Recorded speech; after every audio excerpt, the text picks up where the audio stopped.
Me desperté, como ocurre cada día, unos minutos antes de que sonara la alarma. No porque el cuerpo ya se hubiera acostumbrado, sino porque la cabeza se despierta antes cuando las preocupaciones no dejan espacio para un sueño profundo. Eran las 6:16, y lo primero que hice fue revisar las notificaciones del teléfono. Como siempre, nada nuevo, la cocina me recibió con el olor del café de ayer y de la sartén que olvidé lavar por la noche. Nada grave, pero aún así desagradable. Abrí la nevera, saqué unos huevos, pan, un poco de queso curado y enseguida puse la sartén en el fuego. Las manos se movían rápido, sin pensar, como si fueran máquinas entrenadas por los años. Hago esto cada mañana, y quizás por eso ya no siento ni cansancio ni sentido en ello, solo una secuencia de acciones, como si siguiera un manual: encender la estufa, romper los huevos, freírlos hasta que queden dorados. Mi esposo, Ernesto, ya estaba sentado a la mesa, con los auriculares puestos, rostro concentrado. Por lo visto, otra vez escuchaba las noticias matutinas, economía o actualidad internacional. Últimamente habla cada vez menos por las mañanas. Ni siquiera me mira. No con frialdad, ni con enfado, simplemente pasa, como una sombra acostumbrada a estar cerca. Le coloco su taza de café, negro, con una cucharadita de azúcar, como le gusta. Asiente con la cabeza sin quitarse los auriculares. Lavo una taza, miro por la ventana e intento recordar cuándo fue la última vez que me dijo algo personal, no doméstico. No puedo recordarlo. Ni siquiera aproximadamente, hace 3 días que vive con nosotros Rafael, el padre de Ernesto, a quien recientemente le operaron la espalda. Le cuesta subir escaleras, y más aún quedarse sentado en un sitio, así que camina por el apartamento. Todo el tiempo, recordando cosas en voz alta, contando historias de su juventud, como si no fuera solo un huésped, sino el anfitrión de las conversaciones. Ahora duerme en la habitación de nuestro hijo, en un colchón en el suelo, pero no se queja. No hay en él irritación ni el típico refunfuño de los ancianos que escuché tantas veces de mis abuelos. Habla con ligereza, con humor. Le importa quién está cerca. Habla porque quiere ser escuchado. Aquella mañana, mientras servía el desayuno en los platos y pensaba que el día pasaría otra vez por el mismo recorrido: trabajo, escuela, supermercado, deberes, cena, se acercó a la puerta de la cocina, se apoyó en el marco y dijo, como al pasar, pero con una atención particular: Almudena, no desayunas. Es peligroso vivir con el estómago vacío. Sonreí sin pensarlo. Fue esa reacción automática que uno desarrolla cuando tiene que responder pero no tiene ni ganas ni fuerzas para hacerlo. Pero luego, mientras me lavaba las manos, comprendí que esas palabras eran sobre mí.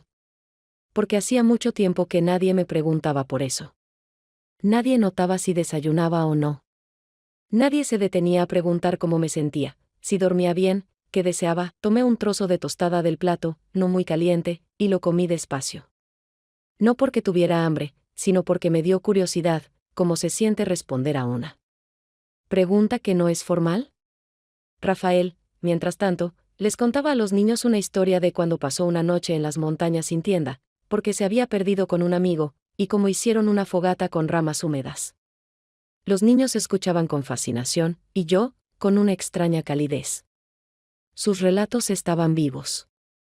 Tenían el olor del humo, el sonido de aves nocturnas y risas. Cuando ya nos íbamos de casa, Rafael le ataba los cordones al nieto y, sin mirarme, preguntó: ¿y qué te gusta hacer por la mañana? No porque tienes que hacerlo, sino porque quieres. Me paralicé. No físicamente, por dentro. Era una pregunta simple, pero no sabía responderla. Porque hacía mucho que había dejado de hacérmela. El café, respondí por fin, sin saber qué más decir. Me gusta el café, eso no es un pasatiempo, sonrió, levantando la bolsa. Hice como si no lo hubiera escuchado. ¿Y cuándo? Tomamos caminos distintos, él hacia el banco del patio, yo al coche. Seguía pensando, ¿en qué momento empecé a desaparecer de mis propias mañanas? Ese día, a pesar de las tareas de siempre, dejó algo dentro. Algo nuevo. Difuso. Como el sabor que queda después del café sin azúcar.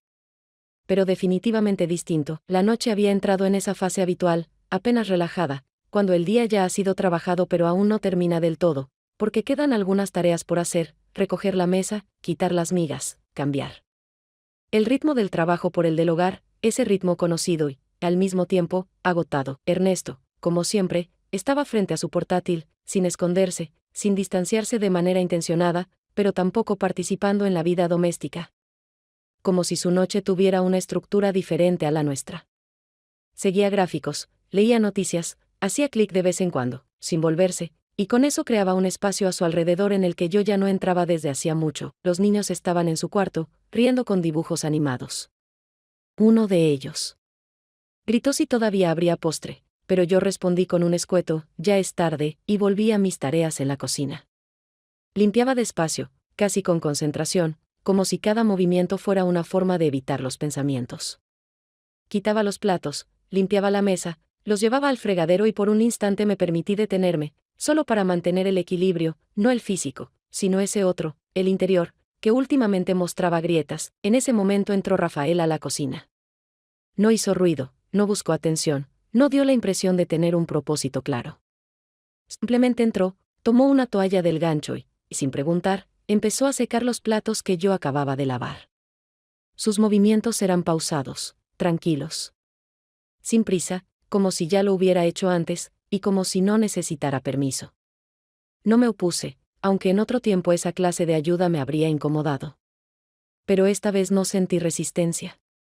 Al contrario, incluso me tranquilizó un poco que alguien estuviera cerca, actuando en silencio, sin juzgar, sin comentar. Cuando casi habíamos terminado, él colocó el último plato en el escurridor, suspiró y, sin mirarme, dijo con calma: «¿Te queda bien ese color hoy?» Instintivamente miré mi ropa, una camiseta vieja, estirada, unos pantalones deportivos con una mancha en la rodilla, el pelo recogido sin cuidado. Ningún adorno, ninguna intención de agradar. Un aspecto típico de una mujer que gira todo el día entre quehaceres y hace tiempo que dejó de vestirse por gusto. ¿Qué color, exactamente?, pregunté sin sonreír, pero también sin ironía. No respondió de inmediato. En lugar de eso, se secó las manos con la toalla, la colgó en su sitio, y solo entonces, girándose un poco de lado, dijo: «El color con el que brillas cuando no intentas ser útil». No respondí.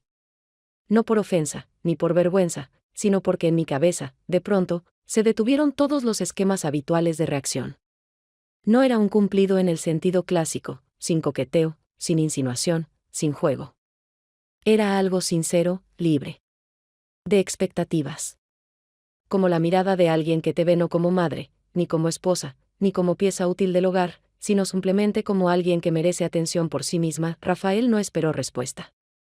Salió de la cocina tan silenciosamente como había entrado, sin dejar indicios de que deseaba continuar la conversación. Me quedé parada junto al fregadero, con una cuchara en la mano, que por alguna razón no había dejado en el escurridor. No quería moverme, no quería encender la luz ni empezar nada nuevo. Solo estaba ahí, sintiendo que esas pocas palabras habían abierto algo dentro de mí. No fue un comienzo. Nada empezaba. Fue más bien un recordatorio de que todavía existo. Y de que alguien lo había notado. Era domingo por la mañana, cuando el día apenas empezaba a tomar ritmo y la ciudad aún no se había llenado de su habitual ruido. Yo me preparaba para ir al supermercado, hacía la lista de lo necesario, revisaba las reservas de arroz, verduras, café. Ya había sacado la bolsa y me puse las zapatillas cuando Rafael apareció sin apuro en el pasillo. Se detuvo cerca del estante donde dejamos las llaves y, sin mirarme directamente, dijo casi con calma, sin cargar la frase de emoción: «Si no te molesta, puedo llevarte. La espalda ya no duele tanto, y me viene bien moverme un poco». El coche está abajo, igual lleva días sin usarse. Su propuesta sonó con la naturalidad de alguien con quien ya has compartido varios viajes similares. Lo miré, su mirada era firme, sin sonrisa, sin insinuaciones. Y aunque sabía perfectamente que podía arreglármela sola, asentí. No buscaba una razón concreta para aceptar, simplemente ese día no tenía fuerzas para cargar papas y botellas de agua con ambas manos en el transporte público. El trayecto fue corto. Apenas hablamos, limitándonos a breves comentarios sobre los semáforos, el estado de la calle, las colas en las gasolineras. El aire en el coche estaba fresco, no encendió música, solo abrió un poco la ventanilla del conductor para ventilar. Yo miraba por el parabrisas sin pensar en nada en particular, dejando que los pensamientos vagaran a su antojo, sin filtro ni rumbo. Fue ese tipo de silencio raro en el que no te sientes culpable ni responsable por mantener la atención de nadie. En el supermercado todo transcurrió según el guión habitual. Yo deambulaba entre los estantes, buscando lo más barato, revisando fechas de caducidad. Él me seguía a unos pasos de distancia. De vez en cuando tomaba de mis manos los productos y los colocaba en el carrito. No hacía preguntas, no comentaba mis elecciones, no sugería alternativas. Su presencia no pesaba. No exigía, no hacía que me sintiera observada. Por primera vez en mucho tiempo, sentí que podía estar junto a un hombre que no transformaba el espacio a su alrededor, sino que simplemente se integraba en él sin romper nada. Al salir, ya empezaban a caer algunas gotas. Rafael, sin decir palabra, tomó las bolsas más pesadas, abrió rápido el maletero y lo cargó todo dentro. Nos subimos al coche. Dentro, seguía ese silencio. La lluvia golpeaba el techo con regularidad monótona, y en esa calma fui consciente, por primera vez ese día, de que no estaba pensando en las tareas pendientes, en la cena, en planificar la semana. Rafael tenía las manos sobre el volante. Aún no arrancaba, no miraba su teléfono. De repente se volvió hacia mí y me sostuvo la mirada más tiempo del que suele ser normal. No fue una mirada atrevida ni insistente, solo como si buscara en mí la respuesta a una pregunta propia. Y entonces, sin bromas ni sonrisas, dijo: «Tienes la mirada de una mujer que espera que alguien la despierte». Me tomó por sorpresa. No sabía qué responder, porque no era una pregunta, pero tampoco una observación cualquiera. Solo una afirmación. No aparté la vista, no me escondí tras palabras, pero después de unos segundos, sin cambiar de tono, dije: «¿Y quién se supone que debería hacerlo?». Él no se rió, no se sorprendió, no intentó convertirlo en juego. Solo respondió con sencillez: «No lo sé. Pero puedo tocar la puerta». Me giré hacia la ventana. No por molestia ni confusión, simplemente no sabía qué hacer con esas palabras. Viajamos en silencio de regreso, pero ese silencio ya no era el mismo. Tenía eco. Al llegar, bajé las compras, las guardé en la alacena y más de una vez recordé esa mirada. No como un gesto coqueto, sino como algo que me tocó. No fue una invitación a un romance, no fue seducción. Fue una propuesta, no. Una decisión, no una salvación, sino, exactamente, puedo tocar. Y sentí que algo dentro de mí respondió. No con certeza. Con esperanza de que todavía existo. Por la noche, el aire en la casa se volvió más pesado que durante el día. Del calor quedaba un residuo denso, colgado de las paredes y los muebles, de los sonidos habituales, solo el eco. Los niños se durmieron antes de lo usual, cansados por las tareas escolares y el calor, que el aire acondicionado de la sala simplemente se negaba a combatir. Ernesto, como siempre, estaba frente a su computadora, en la oscuridad que él mismo había creado, solo la luz de la pantalla, y ninguna necesidad de hablar. Recogí los platos, lavé los trastes, limpié la encimera. Luego me quedé largo rato parada frente al refrigerador abierto, sin saber por qué. Al final, me serví un vaso de agua, salí de la cocina y fui al balcón, no para que me vieran, sino porque ahí, al menos, se podía respirar un poco. Rafael ya estaba allí. Fumaba. Con calma, sin apuro. Ese olor siempre me provocaba una sensación ambigua, no un rechazo inmediato, sino algo parecido a un recuerdo. Mi tío también solía fumar así por las noches, cuando toda la familia dormía y él se quedaba mirando en silencio la calle. Vacía. «No duermes», dijo Rafael, sin voltear la cabeza. «No», respondí, apoyando los codos en la barandilla metálica del balcón. «Con este calor cuesta dormir. Y últimamente es la cabeza la que no me deja», asintió, dio una calada y sacudió la ceniza en un cenicero de cerámica que había traído desde su cuarto. A mí también me pasaba. Cuando no puedes dormir por mucho tiempo, no es el calor. Es algo que da vueltas en el pecho como un ventilador viejo. Afuera hay silencio, pero por dentro, pura mecánica. No le respondí. No porque no tuviera que decir, sino porque estaba cansada de hablar de un estado que ni siquiera tiene nombre. Guardamos silencio. Ambos mirábamos la calle estrecha debajo, donde aún había algunas ventanas encendidas. Rafael apagó el cigarro. Y dejó el cenicero a un lado.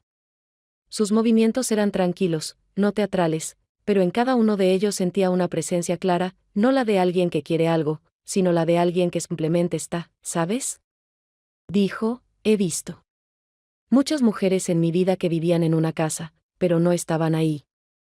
La presencia no es lo mismo que estar. Y que haya 3 cuerpos en una misma habitación no significa que haya conexión. Lo miré de reojo, sin girarme del todo. Solo lo escuchaba. No te tengo lástima, continuó. Pero a veces quisiera compadecerte. Porque no eres débil. Y por eso todos esperan que aguantes.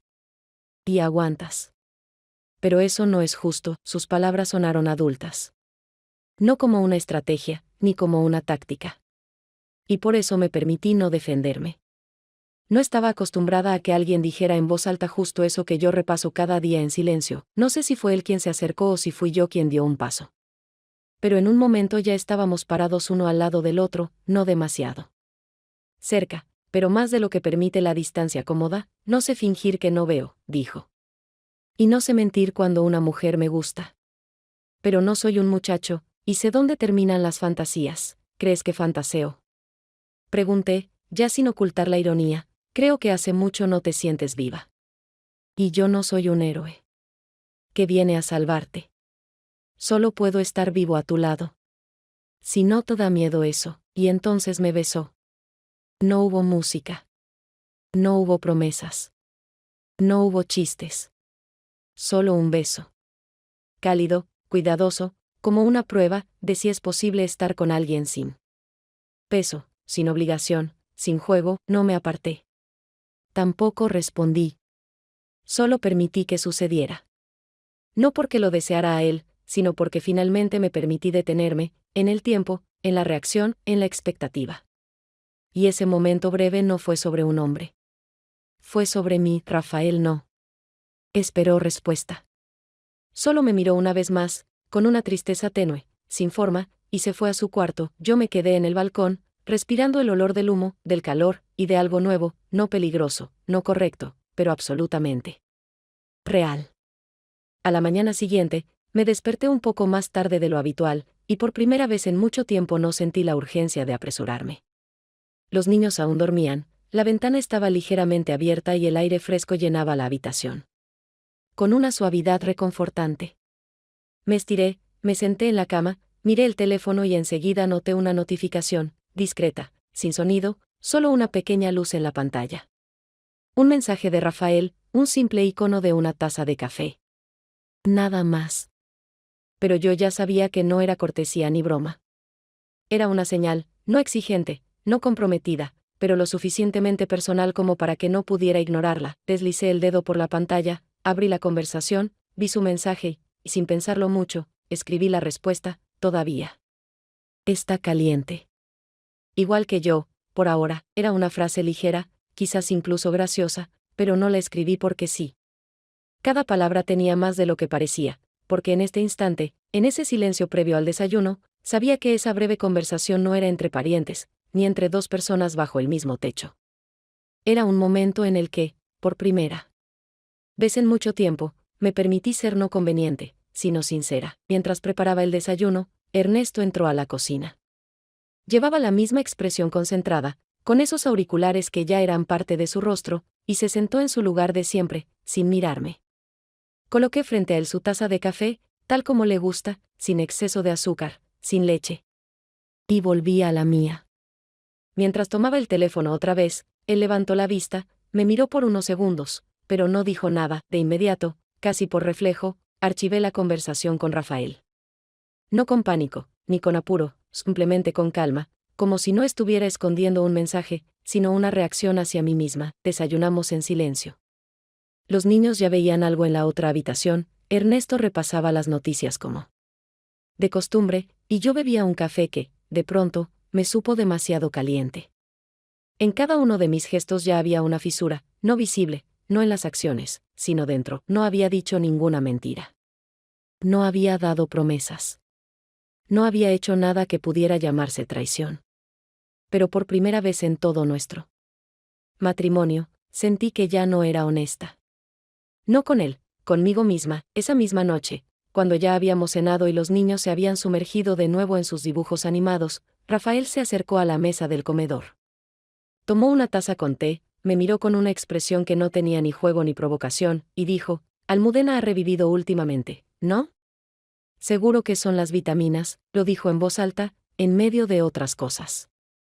No como insinuación, ni como cumplido, sino como afirmación de alguien que ha notado lo que los demás dejaron de ver hace tiempo. Ernesto levantó una ceja.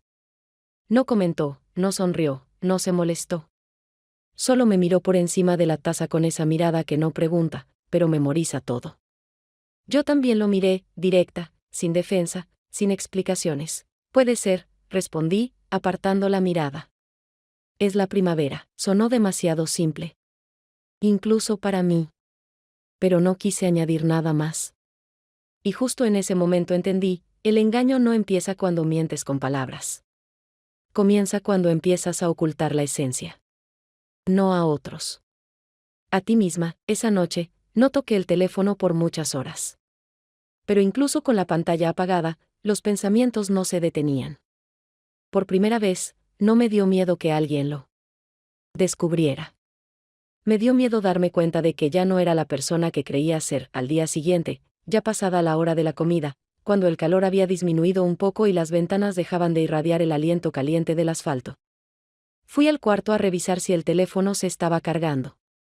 Lo había dejado desde la mañana sobre la mesita de noche. La habitación estaba vacía, las cortinas a medio cerrar, el aire acondicionado zumbaba con esa potencia media que casi no refresca pero al menos hace ruido. Lo noté enseguida, el teléfono no estaba como lo había dejado. Era un detalle mínimo, técnico, otro ángulo, una posición distinta de la pantalla, un leve desplazamiento que quizás no significaba nada, pero me detuve. Y lo miré como se mira algo que de pronto deja de ser completamente tuyo. Lo tomé en las manos, desbloqueé la pantalla y revisé las aplicaciones abiertas. Todo estaba en orden. Ninguna notificación nueva, ninguna ventana activa. Y justamente esa pulcritud fue lo más sospechoso. En esos detalles diminutos es donde aparece la primera grieta, no en la confianza, sino en la realidad misma. No podía demostrar que alguien había leído mis mensajes, pero algo dentro de mí se desajustó. Y ya no se trataba de pruebas, sino de una sensación. Volví a la cocina y vi a Ernesto.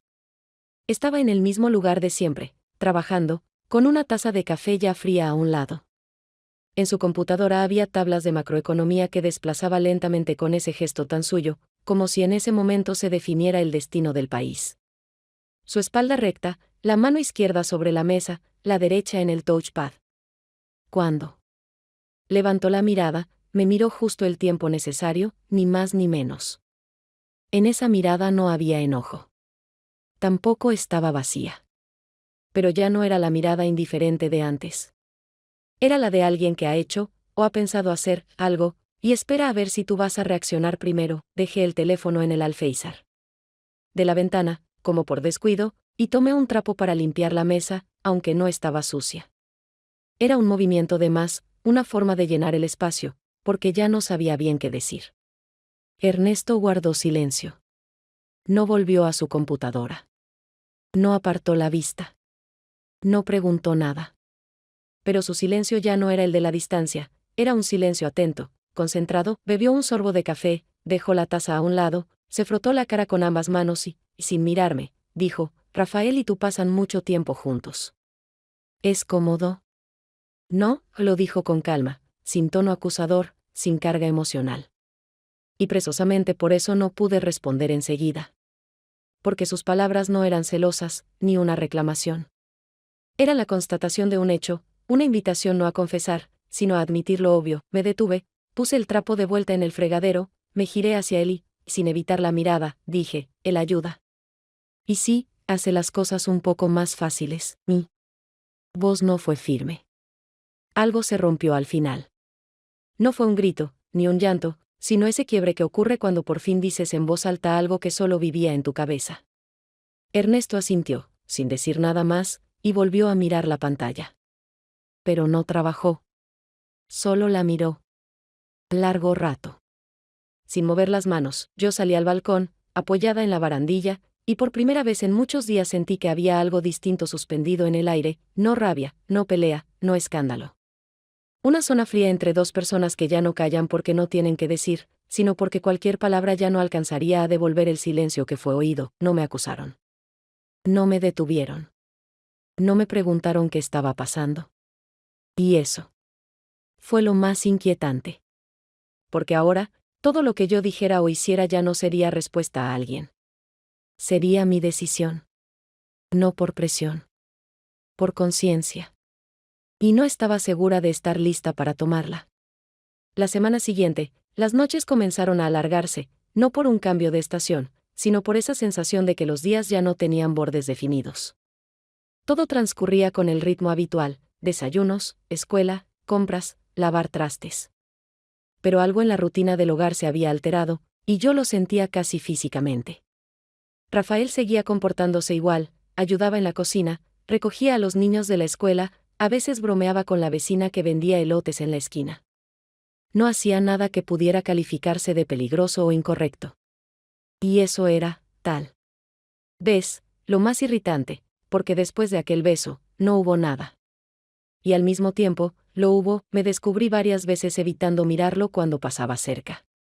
No por vergüenza, ese sentimiento se me había ido desde el instante en que decidí no detenerlo. Sino porque no quería parecer débil frente a mí misma. Intentaba no buscar señales, no leer entre líneas, no interpretar sus tonos. Pero el movimiento interno ya había comenzado. Y eso no se detiene solo porque es más cómodo que todo siga, como antes. Una noche salí al balcón cuando los niños ya dormían. Ernesto estaba en la regadera y aún quedaba en el aire un rastro del olor a cena, alitas de pollo con chile que Rafael había preparado junto con el hijo menor. El balcón estaba vacío, salvo por una vieja botella de plástico con agua para regar las plantas. Me senté en la silla que, últimamente, se había vuelto mi lugar fijo después de las 8 de la noche. A los pocos minutos oí pasos y él salió, con el teléfono en la mano, sin esconderlo, pero tampoco mostrándolo. Se quedó de espaldas a mí, mirando hacia la calle, y su voz fue baja, casi doméstica. Sí, vine por poco tiempo. Todavía no sé cuándo regresaré, dijo, y soltó una risa leve. Luego, sin despedirse, colgó y se dio la vuelta. Su mirada no era culpable. Solo me observó como a alguien que no necesita ser engañada. Y eso, otra vez, desequilibró algo en mí. ¿Aún hay quien te manda emojis?, dije en voz baja. No con celos, ni con reproche, sino como si intentara hacer una broma sin fuerzas para que sonara como tal. No seas celosa, respondió casi al instante. Tú no eres mía. Sentí como algo se me encogía en el pecho.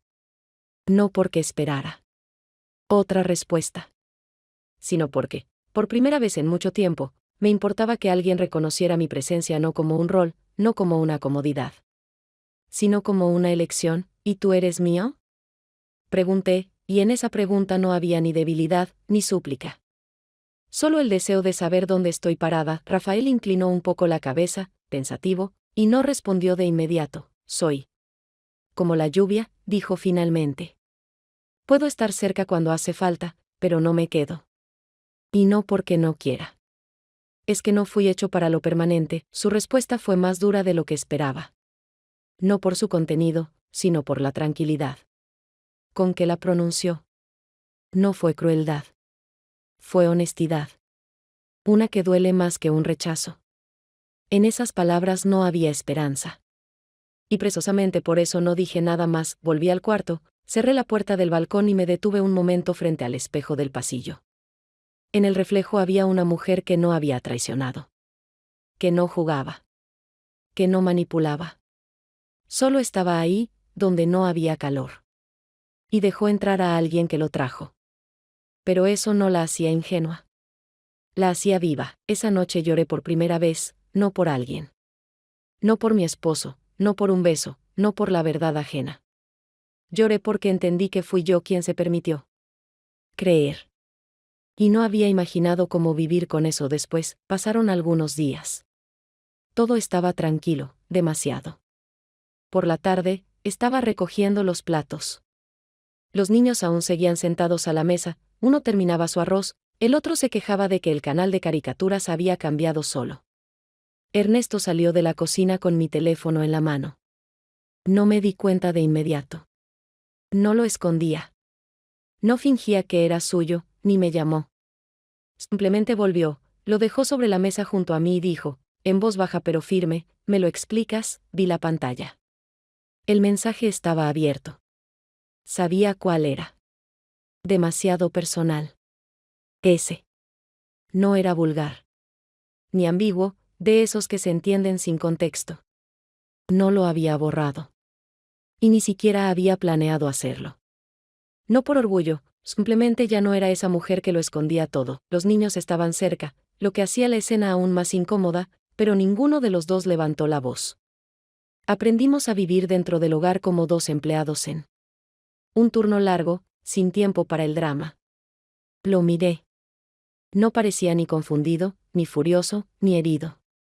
En su rostro había lo peor, claridad. No te voy a preguntar cuándo empezó, dijo.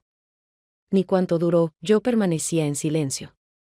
No había nada que decir que él no supiera ya, solo necesito que sepas, ya entendí. Ya no voy a fingir que no veo. Y ya no voy a intentar sostener lo que tú ya no quieres. Su voz era serena, como siempre que hablaba de cosas importantes. Pero en ella ya no quedaba ningún esfuerzo emocional, como si esta conversación no fuera sobre sentimientos, sino sobre hechos que deben ser aceptados. No te voy a pedir explicaciones. Si dices algo, te escucharé. Pero no esperes que siga tragándome mentiras. Puse el plato en el fregadero, me sequé las manos con el trapo y lo miré con esa mirada que se da cuando ya no quedan roles, solo los restos de un respeto sostenido por la franqueza. No me estoy justificando, respondí. Hice lo que hice. No porque tú rompieras algo, sino porque yo dejé de estar en esto contigo. Esas palabras no fueron crueles, aunque podrían parecerlo. Fueron precisas. ¿Y él lo entendió? ¿Esto fue por Rafael? Preguntó tras una pausa. No. Pero por él me di cuenta de cuán lejos me había ido. Y de cuánto tiempo callé creyendo que seguía siendo honesta, asintió. Sin indignación. Sin defensa. Y eso fue lo más doloroso. No la rabia. Su ausencia, entre nosotros. Ya no queda nada, y lamento que alguna vez lo hubo, dijo con calma. Hoy no me voy. Me quedo por los niños ya estaban en su cuarto. Uno gritó algo sobre la caricatura, pero nadie contestó. Y ya era otro tipo de silencio, no ese en que las personas no quieren hablar, sino ese donde ya todo fue dicho. Yo seguía de pie junto al fregadero, con los dedos húmedos, el trapo en la mano, y pensaba que en realidad había estado esperando este momento. No como sentencia. Como confirmación de que todo lo que sentía no era una exageración emocional, ni una fantasía. Era un verdadero desplazamiento. Y él también. Lo reconoció. Sin gritos. Sin reproches, se fue a la sala. Yo no lo seguí. Permanecimos en el mismo departamento, pero ya, definitivamente, en historias distintas. La tarde siguiente, al regresar del trabajo, Rafael ya estaba afuera, junto a la entrada del edificio. Con una maleta, usando esa camisa de algodón que tanto le gustaba, la misma que planchaba cada mañana, incluso si no iba a salir. No parecía tener prisa ni estar nervioso. Al contrario, tranquilo, entero, con esa calma que aparece cuando alguien ya ha tomado una decisión que no va a postergar. La maleta estaba a su lado, no muy grande, no de viaje largo, sino de esas que se llevan cuando no vas de vacaciones. Sino a otra vida. Me detuve, lo miré por unos segundos sin acercarme. Solo cuando vi que él también me había visto, di unos pasos. Sonrió levemente, sin buscar efecto, sin esa gracia encantadora que usaba en las conversaciones de cocina. Era una sonrisa suave, de alguien que se va no porque lo echaron, sino porque quedarse más, sería injusto. No estoy huyendo, por si pensabas eso, dijo sin mirarme directamente, con la vista puesta en algún punto al costado, como suele pasar cuando uno quiere ser honesto pero sin invadir. No lo pregunto, respondí. Pero sé que no te vas por nada, asintió. Ese gesto tenía más peso que todo un diálogo. El momento se volvió estrecho. Entendí que, o me quedo y rompo algo, o me voy y conservo, lo que se pueda. Nos sentamos en una banca cerca de la entrada. Ya hacía calor, los días no comenzaban con lluvias, como antes, sino con ese viento seco y el polvo que levantaban los autos. La gente pasaba a nuestro alrededor, alguien paseaba un perro, otro arrastraba un garrafón de agua, y en medio de todo eso había una cotidianeidad que no encajaba con lo que pasaba en mi cabeza. Pensé mucho, dije, sin entrar en explicaciones. y en algún momento me di cuenta de que todo fue demasiado fácil. Nos hablábamos, nos ayudábamos, respirábamos cerca, y yo salí de mí, me observé desde afuera y no noté en qué instante empecé a esperar que dijeras algo más. Algo importante. Algo sobre nosotros. Y al mismo tiempo, me daba miedo. Escucharlo, ¿y si lo hubiera dicho? Preguntó él, sin ironía. Entonces todo habría terminado antes. Nos habríamos deshecho. Porque habría que ponerle nombre a lo que teníamos. Pero así, tuvimos una ilusión. Y algo de realidad. Y algo entre medio. Rafael se inclinó un poco hacia adelante, miró sus manos, o las mías, no estoy segura, y dijo, si me hubieras pedido quedarme, me quedo. Pero no lo haces, querías que lo hiciera, en otro momento, sí. Ahora, no lo sé. Quizás por eso es que tengo que irme, no hablamos más. No lo tomé de la mano. No lloré. No pregunté a dónde iba exactamente. Él no me dio frases. Para recordar. No prometió volver. Solo nos quedamos ahí unos minutos más, y luego se levantó, con cuidado, sin apuro, y me dio un beso en la mejilla. No en los labios. No con esperanza. Solo un toque suave al momento que ya se iba. Cuando se fue, me quedé sentada un rato más. Vi su espalda alejarse por la esquina de la calle, y no sentí alivio ni dolor. Solo claridad, todo lo que pudo pasar, ya pasó. Y lo demás, ya no era mi historia. Esa noche, estábamos sentados con Ernesto en la cocina. Los niños ya dormían hacía rato, y en la habitación solo quedaba el tenue aroma del café que había preparado para mí, por primera vez en varios días, no para alguien más, no. Por obligación, sino simplemente para no hacer nada y tener una excusa para quedarme un poco más en la mesa. Ernesto guardaba silencio, pero era otro tipo de silencio, no el de antes, ese que volvía sospechosa cada palabra y amenazante cada pausa. Esta vez, en el silencio había una certeza. No rabia, no huida, no reproche, solo el cansancio.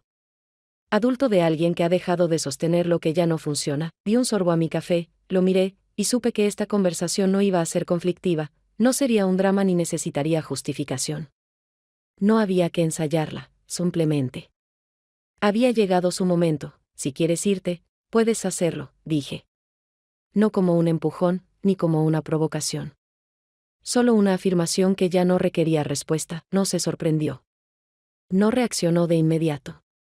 Hizo una pausa, se inclinó hacia adelante, apoyó las manos sobre la mesa y, por fin, respondió, sin intentar parecer fuerte ni moralmente por encima, ¿y tú?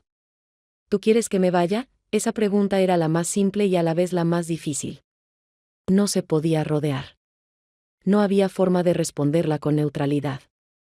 Por eso me detuve unos segundos, mirando mi taza como si allí pudiera encontrar alguna pista. Empecé, despacio, con la cautela que surge cuando al fin te atreves a ser honesta. Quiero respirar bien. Sin esfuerzo. Sin la presión de ser correcta, útil, conveniente. No sé si eso hará que me veas mejor. Pero ya no puedo más con esta vida vivida a costa de mí misma. Él se recargó en el respaldo de la silla, mirando hacia la ventana, más allá de la oscuridad. Exhaló despacio, como hacen los hombres cuando no buscan una respuesta, sino fuerzas. Para no decir nada que no sientan. No me voy, dijo, claro, sin dureza. Pero voy a poner un límite. No a ti. No a nosotros. A mí mismo, no fue una decisión que trajera alivio. No resolvía nada. Pero por eso mismo se sintió verdadera. No había esperanzas de empezar de nuevo, ni discursos sobre luchar. Por la familia. Era una aceptación adulta. Nos quedamos en el mismo espacio porque no estamos listos para romperlo del todo, pero cada uno ya no cruzará esa línea donde empieza el respeto propio, no respondí. Por primera vez en mucho tiempo, sentí que no hacía falta decir nada cuando alguien habla no para provocar reacción, sino porque simplemente necesitaba decirlo. Él se levantó, fue a la tetera, se sirvió agua caliente, sacó de la alacena un sobre de té verde, no el que a mí me gusta, ni el suyo habitual, sino ese que una vez compramos, por si acaso. Y volvió a sentarse frente a mí. Tranquilo. Sin tensiones. Distinto, ¿sabes?, dijo ya más suave, antes pensaba que en situaciones como esta todo tenía que acabar. Que alguien se va. que alguien queda herido, que todo arde. Pero ahora. Creo que lo más triste no es cuando todo se quema, sino cuando descubres que solo queda lo que nunca fue fuego. Sonreí. No con ironía. Solo una mueca leve. Porque entendí que, desde ahora, realmente ya no éramos enemigos. Éramos dos personas. Que no supieron mantener el vínculo, pero tampoco se destruyeron, y quizás eso, ya de por sí, merece respeto. Pasó un mes. Suficiente para dejar de mirar cada detalle que hasta hace poco tenía importancia. ¿Qué día era el taller de quién? Si se acabó el té favorito de alguien, quien limpió la cocina por última vez. Todas esas cosas volvieron a ser solo cosas. Sin la carga de tensión, expectativa o intentos de controlar al otro desde lo doméstico, empecé a levantarme más temprano, sin despertador, no para preparar desayuno ni por obligación, sino solo para estar sola. Por primera vez en varios años, las mañanas fueron realmente mías, no como un espacio entre necesidades ajenas, sino como un tiempo en el que yo no desaparezco.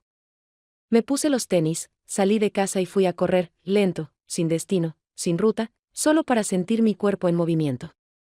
No era por la figura, ni por la salud, ni por una nueva versión de mí misma. Era solo por empezar a vivir sin esperar algo, sino en presencia real. El café lo preparo solo para mí. Y lo tomo despacio, entendiendo que ya nadie me observa, nadie espera nada, nadie juzga mis gestos. En eso hay libertad. Pero no de la que se romantiza en los libros, sin euforia, sin la nueva mujer en el espejo. Es solo un hábito silencioso de ser yo, sin tener que explicarle a nadie qué hago o por qué lo hago así. Ernesto seguía en la casa. Vivíamos juntos, pero ya no en pareja. No hubo acuerdos escritos ni declaraciones en voz alta, simplemente. Algo en ambos cambió tan profundamente, que ya no hacía falta discutir los límites. Cada quien estaba en lo suyo, cada quien era respetuoso, pero sin invadir. Y por primera vez sentí que podía estar al lado de alguien y no perderme. No para salvar el vínculo. No para evitar la soledad. Solo porque ahora eso era posible. Rafael no escribió. Y yo no lo esperaba. Recordaba cómo olía su suéter, cómo me miraba de costado cuando no quería responder directamente, cómo podía hacer que un gesto simple tuviera peso. Pero el recuerdo ya no dolía. Se volvió suave. Y eso fue, quizás, la señal más clara de que ya no me buscaba excusas, ni para él, ni para mí. No imaginaba diálogos, no repetía escenas en la cabeza. Simplemente lo solté. Sin decisión. Sin ritual. Sin despedida, una mañana me descubrí pensando que hacía tiempo no recordaba a ningún hombre de mi vida, no por indiferencia, sino porque el día había empezado desde mí. Dejé de esperar que alguien diera la señal, como diciendo, ahora sí, puedes seguir adelante. Nadie vendrá con ese permiso. Y ya no hace falta, me elegí a mí misma. Sin protesta. Sin dolor. Sin teatro, solo como un hecho. Como un acto que, al fin, ya no necesita heroísmo.